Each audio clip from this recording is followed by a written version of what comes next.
Amém. Lucas 24, verso 13 diz: Eis que no mesmo dia iam dois deles para uma aldeia que distava de Jerusalém 60 estádios, cujo nome era Emaús.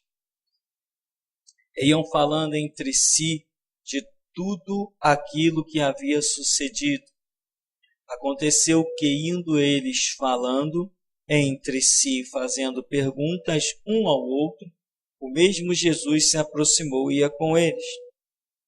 Mas os olhos deles estavam como que fechados, para que não o conhecessem. E ele lhes disse: Que palavras são essas que caminhando trocais entre vós, e por que estáis tristes? Respondendo um cujo nome era Cleopas, disse-lhe: És tu só peregrina em Jerusalém, não sabes as coisas que nela têm sucedido nestes dias? E ele lhe perguntou: Quais? Eles disseram: As que dizem respeito a Jesus o Nazareno, que foi um profeta poderoso em obras e palavras diante de Deus e de todo o povo. E como os principais dos sacerdotes e os nossos príncipes o entregaram à condenação de morte e o crucificaram. E nós esperávamos que fosse ele o que remisse Israel. Mas agora, com tudo isso, é já hoje o terceiro dia desde que essas coisas aconteceram. Amém. Inicialmente, até aí, você pode sentar em nome de Jesus.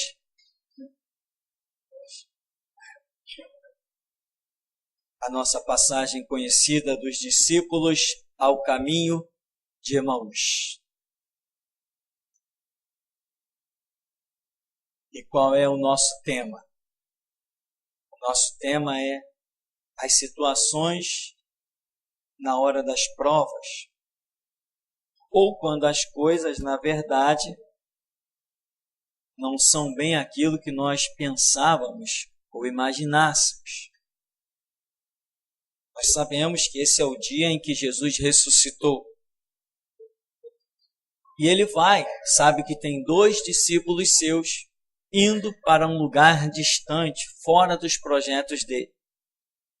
Ele ressuscitou e foi no caminho de Emaús, onde ele sabe que tem 2 discípulos.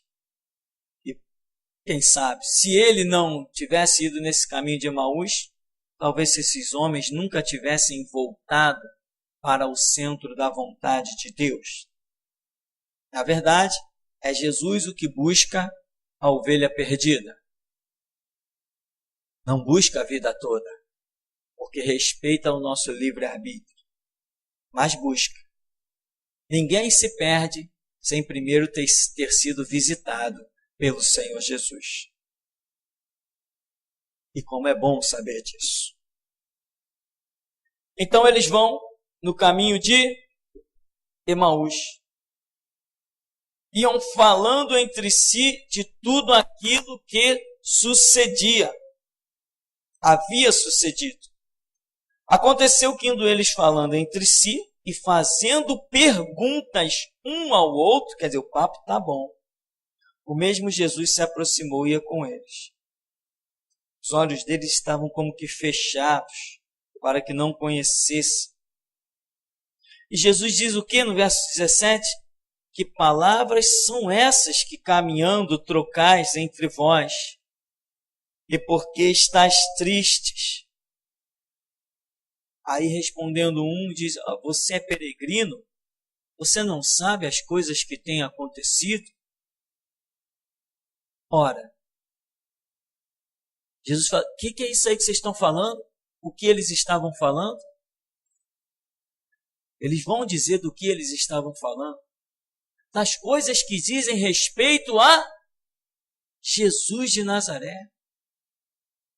As suas obras, os seus ensinamentos. Os nossos príncipes mataram ele, crucificaram o santo homem de Deus para um valoroso profeta tremendo. Tinha que ver as obras do camarada. Que obras poderosas. Jesus, é mesmo? É? Que obras tremendas. Mataram ele. Ora, eles estavam cheios da palavra, né? Eles iam conversando e batendo aquele papo e um perguntava para o outro, e aquilo, lembra daquilo? Lembra daquilo que ele falou? Lembro então, e aquilo mais? O papo é bom. Falando de quê? Das coisas de Deus. Falando de quê? Das coisas espirituais. Mas caminhando na direção errada. Quando diz-se por aí que a igreja precisa ser restaurada, as pessoas não entendem. Eu tenho Bíblia. E daí? Eu leio Bíblia todo dia. E daí? E daí? O eunuco também não lia a Bíblia todo dia? Não pagou caro para conseguir o pergaminho, que na época só gente rica podia ter pergaminho? Mas quando o Espírito Santo vem em Felipe e diz assim, Felipe, chega naquele carro ali, ó. Pergunta aquele homem lá se ele entende o que ele lê. Aí vem Felipe e diz assim, tu entende o que você lê? Não. E como eu vou entender isso aqui se não tiver quem me explique? Entende-me? Os homens estão cheios da palavra. Estão ou não estão? Claro que estão. Eles não andavam com Jesus? Não eram discípulos da intimidade? Quando eles voltam para Jerusalém, eles não vão direto para o meio dos 12 lá? Não entram na casa lá de Maria? Esses homens andaram com Jesus. Participaram de todas as obras. Viram Jesus expulsar demônio, curar enfermo, viram os demônios se curvarem, viram a multiplicação dos pães, dos peixes, se duvidar, viram Jesus andar sobre as águas, viram tudo! Mas ainda assim, tomaram o caminho errado. Irmão, na hora das lutas, na hora das provas, a nossa cabeça dá nó. E tem mais, hein? Não estou nem falando de um que negou 3 vezes. Em que situação?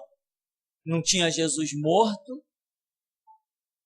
Não tinha Jesus sumido?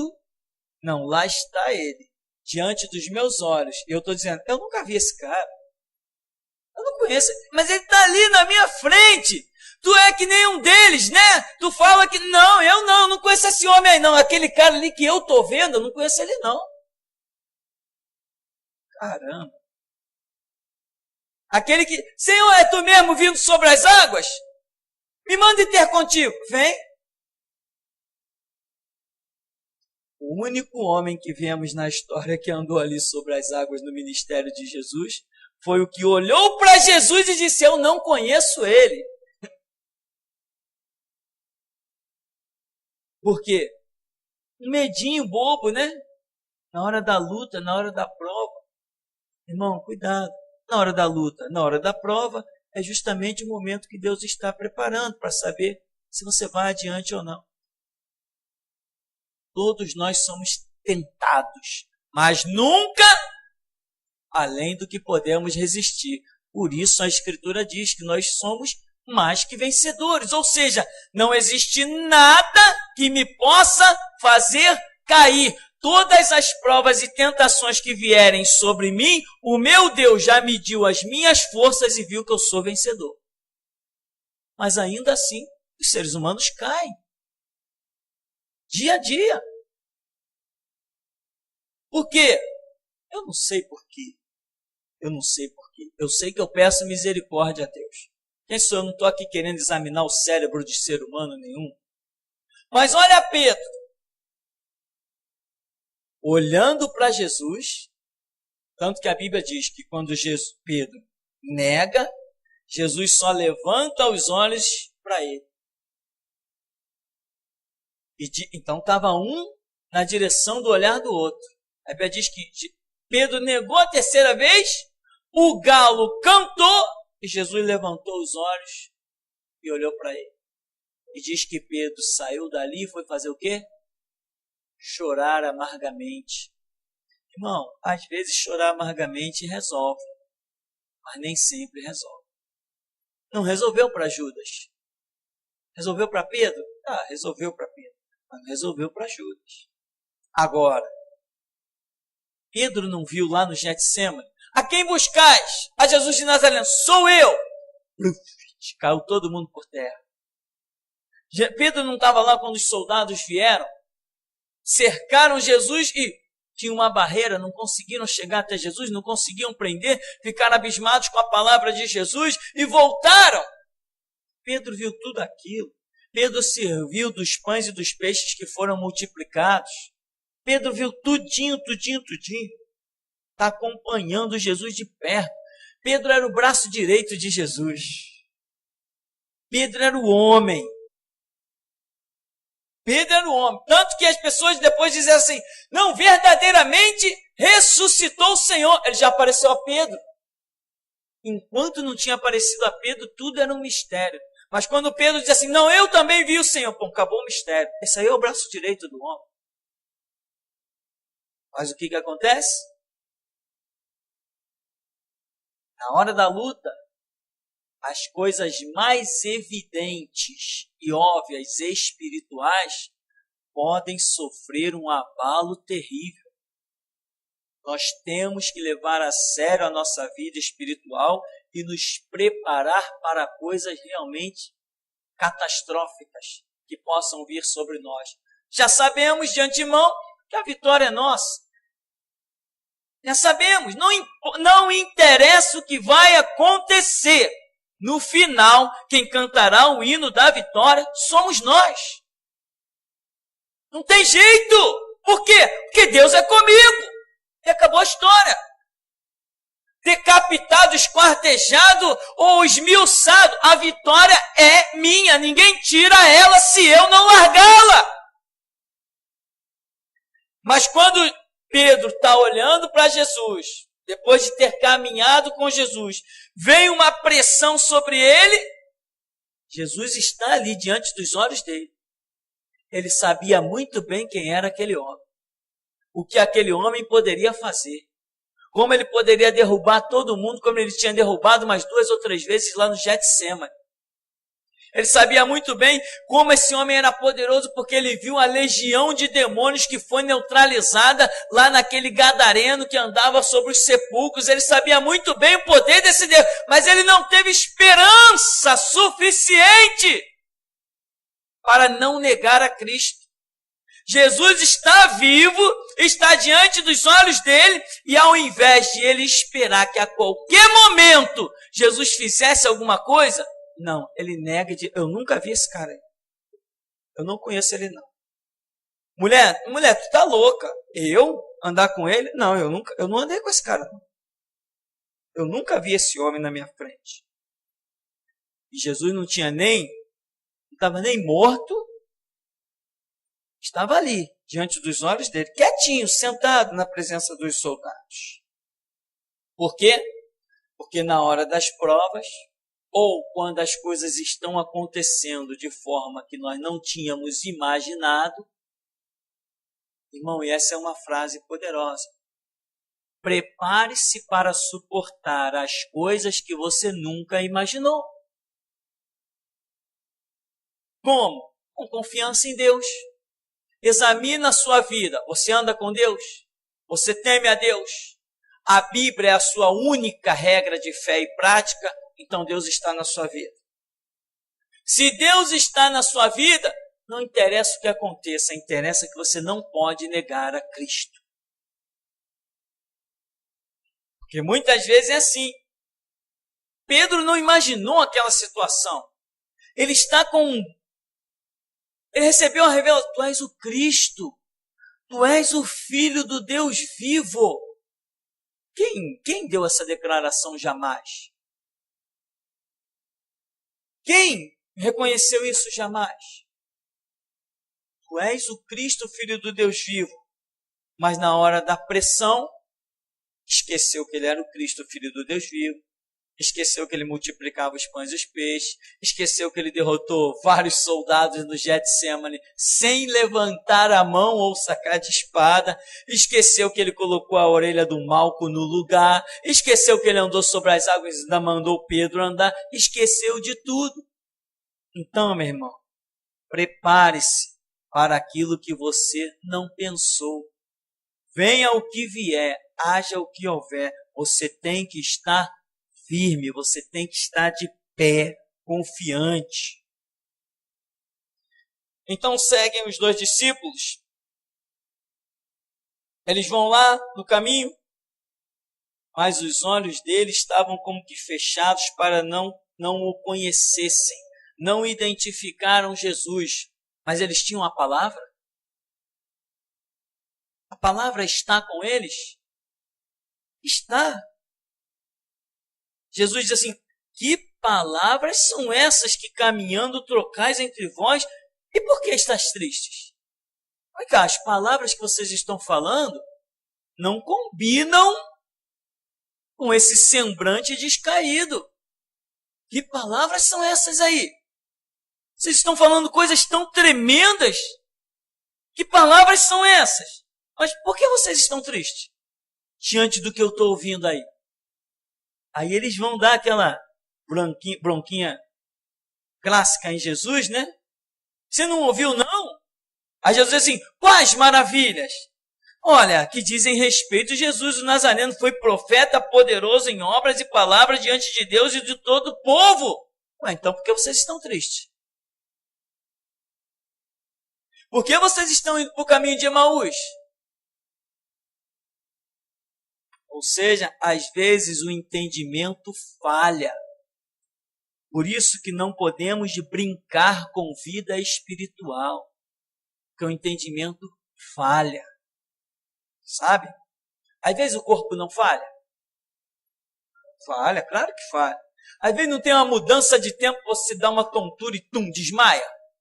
Não acontece essas coisas aí. Às vezes você não come uma coisa, não passa mal, não consegue nem sair de casa. O corpo não falha. Às vezes as coisas espirituais, se nós não levarmos ela muito a sério, é a semelhança, também sofre suas falhas. Aí Jesus diz assim, palavras poderosas que vocês trocam aí. E por que vocês estão tristes? Por que eles estão tristes? Mesmo estando cheios de palavras poderosas? Porque eles estão no caminho errado.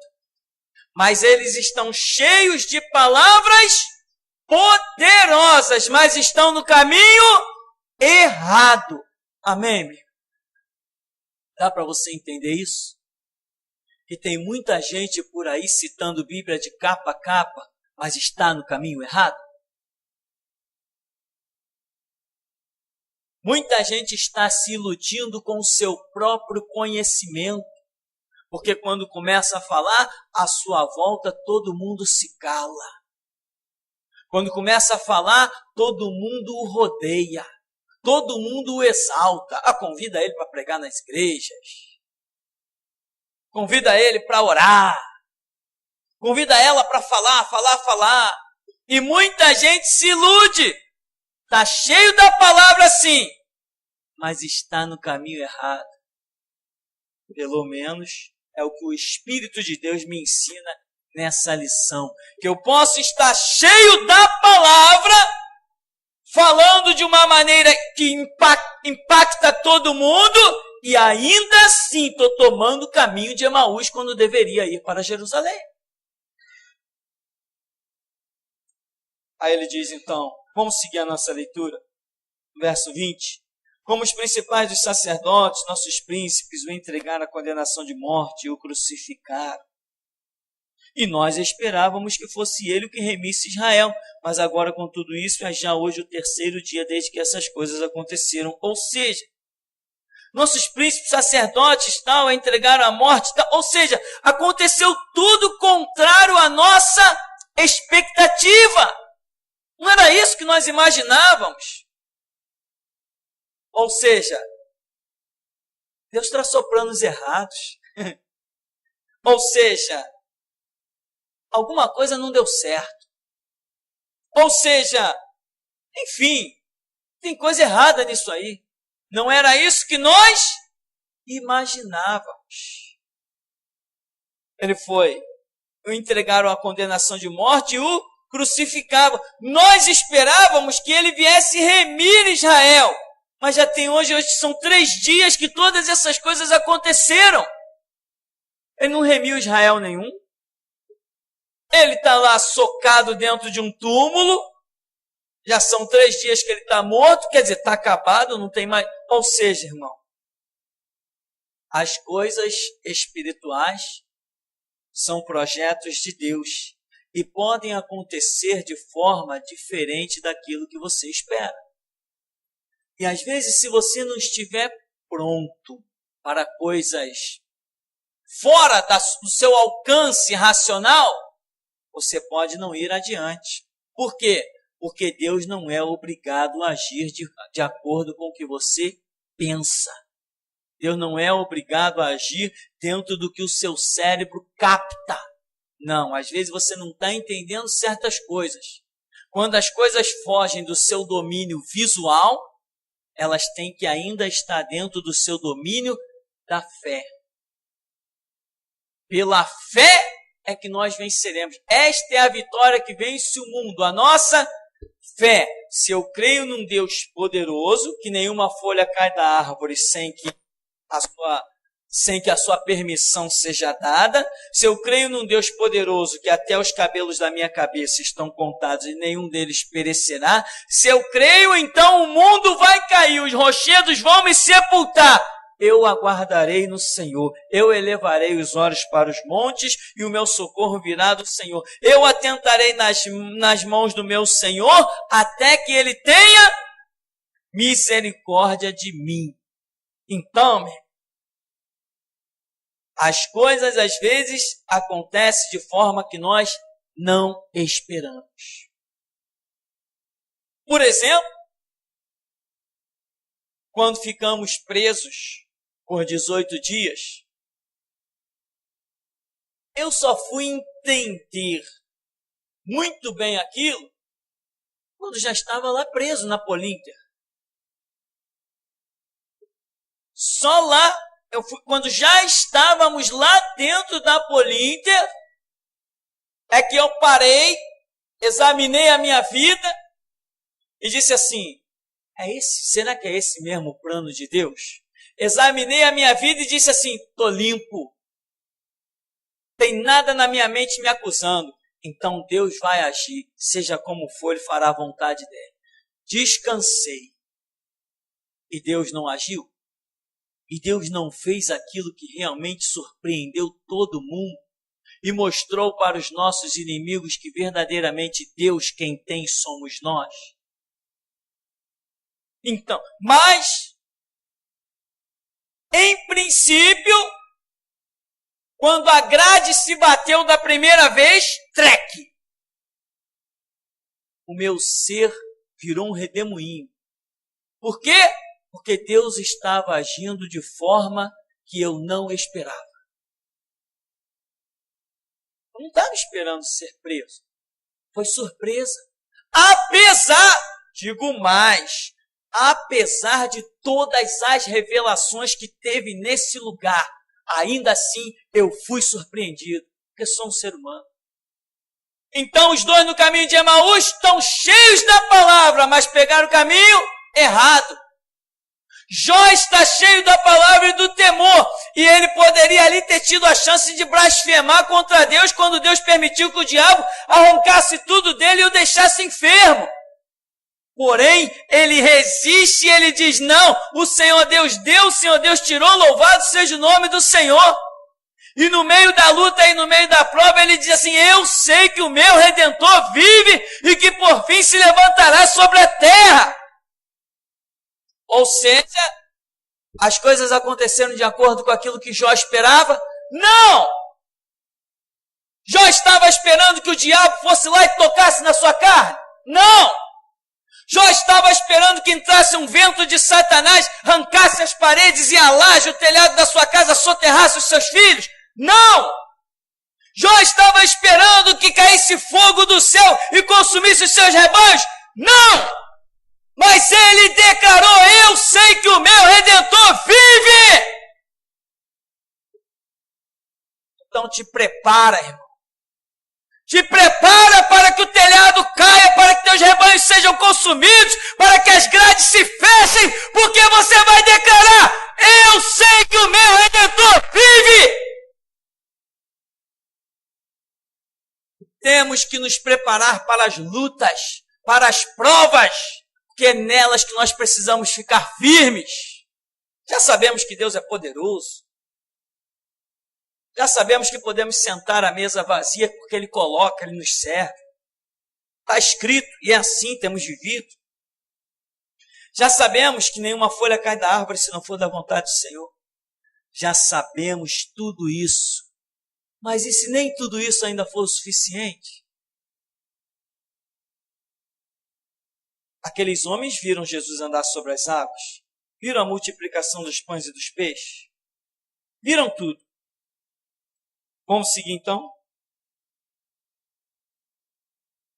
No verso 22, é verdade também, algumas mulheres dentre nós nos maravilharam, as quais de madrugada foram ao sepulcro, não achando o seu corpo, voltaram dizendo que tinham visto uma visão de anjos que dizem que ele vive. Olha só! Sabe o que acontece? Vira para Jesus? Não, sabe o que acontece? Teve umas mulheres lá que nos maravilharam. Elas contaram uma coisa tão fabulosa. Disseram que foram lá no sepulcro, não viram o corpo dele, disseram que ele tinha ressuscitado, porque teve uma visão de anjos que elas dizem ter tido, e esses anjos disseram para elas que ele vive. Foi uma coisa realmente maravilhosa. Nós nos maravilhamos com tudo isso, mas sabe de uma coisa? Mesmo assim, nós estamos indo para Emaús. Adeus, Jerusalém. Não me interessa o testemunho dos outros. Eu fiquei maravilhado, sabe? Eu senti, podemos traduzir para os tempos de hoje. Poxa, quando aquela pessoa pregou, quando eu ouvi aquele CD, quando eu ouvi aquele DVD, quando eu li aquele estudo, quando alguém me falou disso, quando alguém me falou daquilo outro, eu fiquei maravilhado, mas deixa isso para lá, eu vou dar as costas para isso, eu não vou levar isso adiante, não. É muito disso que acontece todas as vezes na vida de muitas pessoas. Você fala com alguém e aquela pessoa sente o Espírito Santo ferver dentro dela, mas ela dá as costas, ela não leva adiante. Nós ficamos maravilhados, as mulheres disseram isso, foram lá de madrugada e viram os anjos, não acharam o corpo dele e a visão dos anjos que diziam, ele vive! Foi tremendo, foi maravilhoso, ele vive, foi uma coisa gloriosa, nós temos ecoando isso aqui na nossa mente até agora, ele vive, mas nós vamos para Emaús.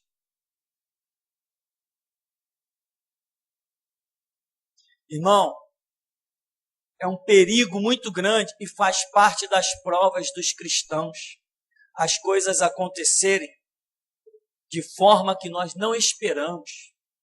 Porque Deus, embora diz a Bíblia, Deus não fará nada sem revelar aos seus santos, os profetas. Nem tudo nós estamos preparados para receber a revelação. E elas vêm e acontecem, nos surpreende. E aí a gente tem que dar o jeito. Ou seja, mas a essência nós já temos. Nenhuma folha vai cair da árvore se Deus não disser cai.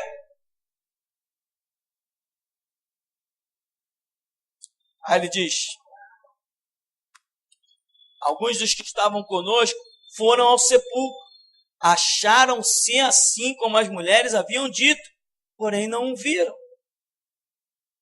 Teve mais gente, sabe? Ó, você é estranho, você é peregrino. Teve até mais gente do nosso meio que foi lá no sepulcro e acharam até que era assim como as mulheres dizem, mas ninguém viu nada. Aí Jesus diz, nécios e tardos de coração para crer tudo que os profetas disseram. Porventura não convinha que o Cristo padecesse essas coisas e entrasse na sua glória? Ou seja, presta atenção. Vocês estão aí trocando palavras poderosas pelo caminho. Vocês têm testemunho da ressurreição. Vocês ouviram coisas maravilhosas, mas ainda está faltando um conhecimento para vocês que não está avivado na memória de vocês. Tem uma coisa que está apagada da memória de vocês. Está faltando para vocês a lição de que foi isso que os profetas escreveram. Foi isso que os salmos estão dizendo. Que convinha que o Cristo padecesse essas coisas e entrasse na sua glória. Essa lição vocês perderam. Aí diz a Bíblia que Jesus vai seguir o caminho com eles e vai dando lição. E mesmo assim, o coração vai ardendo, o Espírito vai rejubilando, Jesus vai falando, o Espírito Santo vai trabalhando. E mesmo assim, eles continuam só maravilhados com tudo aquilo que estão ouvindo. Mas em nenhum momento eles despertam e dizem assim, pô, peraí, será que a gente não tem que voltar para Jerusalém, não? Não, chegou lá no extremo. Jesus diz assim, vocês vão para lá, eu vou para cá. Não, vem com a gente. Vamos lá, não, a noite já está caindo. Vem com a gente.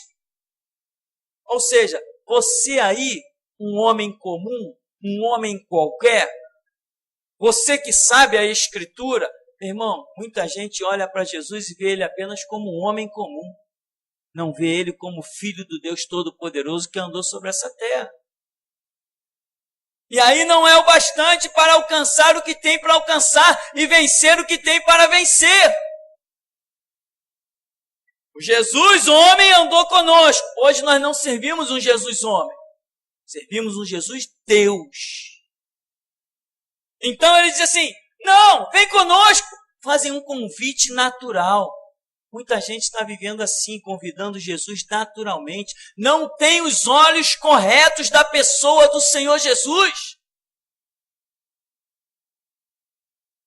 Fica conosco, vem cá. Não, a noite já está declinando. Como você, quem sabe, ensina mais alguma coisa, fala mais alguma coisa, porque foi tão bom. A palavra ardia no nosso coração, então vamos arriscar ele, levar ele para casa. Vamos embora lá com a gente. Mas apenas tem gente que é assim. Convida Jesus para dentro da sua casa como se fosse apenas um homem. Não está ainda discernindo quem é aquele. E nós precisamos, de uma vez por todas, estar servindo a Deus e não a homens. O convite deles ali não foi o ideal. Acabaram usufruindo, mas o certo era eles terem reconhecido que aquelas palavras que eles estão ouvindo ali, eles já tinham ouvido antes. Só que eles não conseguem enxergar que a fonte é a mesma. Tem pessoas por aí que é assim. Não, eu ouvi umas coisas lá interessantes, eu ouvi umas coisas, não sei de qual pregador. Não, mas eu só acredito nas coisas se o meu pastor falar. Você já ouviu essas coisas por aí? O meu pastor, porque se o meu pastor falar, aí eu acredito. Ou seja, não sabem identificar a fonte espiritual das coisas. Deus usa quem Ele quiser em qualquer canto, usa até uma mula ou um corvo. Então, meu irmão, aí Jesus começa por Moisés, todos os profetas, explica o que dele se achava em todas as Escrituras. Eles chegam a uma aldeia, Jesus faz de conta que vai para mais longe, eles dizem, fica conosco, a tarde já chegou, declinou o dia, e entrou para ficar com eles. Aconteceu que quando está com eles à mesa, tomando o pão e abençoando, partiu e lhe deu. Abriram-se-lhes então os olhos e o conheceram, e ele desapareceu-lhes, e disseram um para o outro, porventura não ardia em nós o nosso coração quando pelo caminho nos falava, quando nos abria as Escrituras? O coração ardia, abria as Escrituras, a palavra está fervendo, o Espírito está trabalhando, mas eu continuo marchando no caminho de Emaús. Então, meu irmão, cuidado com a hora das lutas e com a hora das provas. Cuidado quando as coisas estão acontecendo de forma diferente daquilo que você imaginava. Às vezes as coisas estão acontecendo de forma diferente daquilo que você esperava, mas estão acontecendo exatamente da forma que Deus planejou. Então, a palavra arde, a palavra queima, eles têm conhecimento de uma série de coisas, eles estão trazendo à memória uma série de coisas, mas ainda assim eles estão no caminho de Emaús. Não há nada que faz esses camaradas dar meia volta. Jesus precisou usar algo altamente sobrenatural. Vou fazer o seguinte com eles. Já fiz de tudo. Eu vou apelar para o extremo. Penso eu que Jesus falou assim. Vou sentar com eles na mesa, do jeito que eu sentava lá. Vou pegar o pão do jeito que eu pegava lá. Vou usar a palavra para abençoar do jeito que eu abençoava lá em Jerusalém com eles. E depois eu vou desaparecer. Não tem jeito. É a última chance que eu vou dar para eles. Jesus pega o pão do jeitinho que ele sempre fez no meio dos discípulos. Pai, graças te dou. Quebrou o pão, partiu. Quando deu, que eles olharam aquela cena, que eles realmente atentaram para a realidade de que Jesus estava acima das circunstâncias do sepulcro, que estava ali diante dos olhos dele. Aí Jesus extremiza mais ainda a coisa, desaparece, para eles não terem dúvida de que era o Senhor. Mas, irmão, nós precisamos tomar cuidado. Nem sempre Jesus extremiza tanto. Às vezes ele espera que a gente reconheça as coisas um pouco antes. Porque nós não vemos muitas dessas cenas. Isso para mim aqui é uma exceção, não é regra. Então, irmão, para nós concluirmos, na hora da prova, ou quando as coisas estão acontecendo de forma diferente daquilo que eu penso, daquilo que eu imagino, é aí que eu preciso estar firme e tomar cuidado. Porque embora tudo esteja, ao meu ponto de vista, um caos, perante os olhos de Deus, pode ser que esteja tudo arrumadinho. Eu é que tenho que saber buscar, esperar, me enquadrar e saber que no final de tudo, o Senhor se levantará e nós diremos, só o Senhor é Deus. Amém? O Senhor então nos abençoe em nome de Jesus.